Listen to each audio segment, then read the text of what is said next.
আমরা অনেকের মুখেই বলতে শুনি আমি রাজনীতি করি না, এই কথাটাই অনেকের মুখে শোনা যায়। কিন্তু একটু ভেবে দেখুন, আপনি যে রাস্তায় চলছেন, আপনার সন্তানের স্কুল, হাসপাতালের সেবা, বিদ্যুতের দাম, কৃষকের সারের মূল্য, কর্মসংস্থানের সুযোগ, এসবের সঙ্গে কোনো না কোনোভাবে নীতি নির্ধারণ এবং রাজনীতি জড়িয়ে আছে। আসলে রাজনীতি আসলে কি?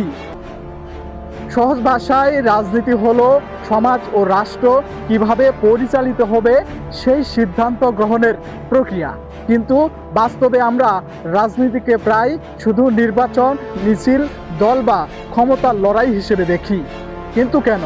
কারণ রাজনৈতিক ঘটনাগুলো বেশি দৃশ্যমান, কিন্তু রাজনৈতিক নীরব প্রভাব আমরা প্রতিদিন অনুভব করি, অনেক সময় বুঝতে পারি না। কবি রবীন্দ্রনাথ ঠাকুর তার কবিতায় লিখেছেন, মানুষের প্রতি বিশ্বাস হারানোও পাপ। এই লাইনটি শুধু ব্যক্তিগত সম্পর্কের জন্য নয়, সমাজ ও রাষ্ট্রের ক্ষেত্রেও গভীর অর্থ বহন করে। কারণ একটি সুস্থ সমাজ গড়ে ওঠে বিশ্বাস, অংশগ্রহণের মতো পার্থক্যের প্রতি সম্মান এবং দায়িত্ববোধের উপর। বাস্তবতা হলো মানুষের মত ভিন্ন হবে, কেউ এক নীতিকে সমর্থন করবে, কেউ অন্য নীতিকে, এটাই স্বাভাবিক। কিন্তু মতের পার্থক্য যেন মানুষে শত্রুতা তৈরি না করে, সেখানেই একটি সমাজের পরিপক্কতা। কবি কাজী নজরুল ইসলাম কবিতায় লিখেছেন, গাহি সাম্যের গান, মানুষই চেয়ে বড় কিছু নাই, নহে কিছু মোহমহিয়ান। এই লাইন আমাদের মনে করিয়ে দেয়, দল মত পরিচয়ের আগে মানুষই সবচেয়ে গুরুত্বপূর্ণ।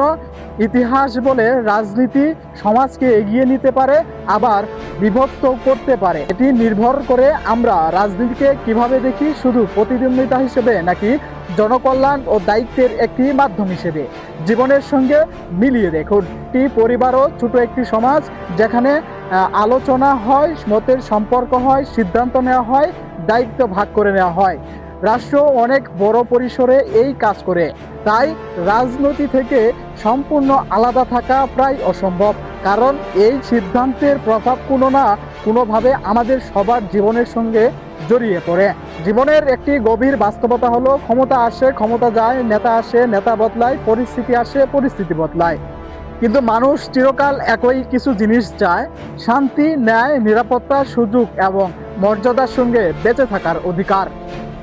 আর যে রাজনীতি মানুষকে এসবের দিকে এগিয়ে নিয়ে যেতে পারে, সেই রাজনীতি শেষ পর্যন্ত মানুষের জীবনের সঙ্গে সবচেয়ে বেশি মিল খুঁজে পায়।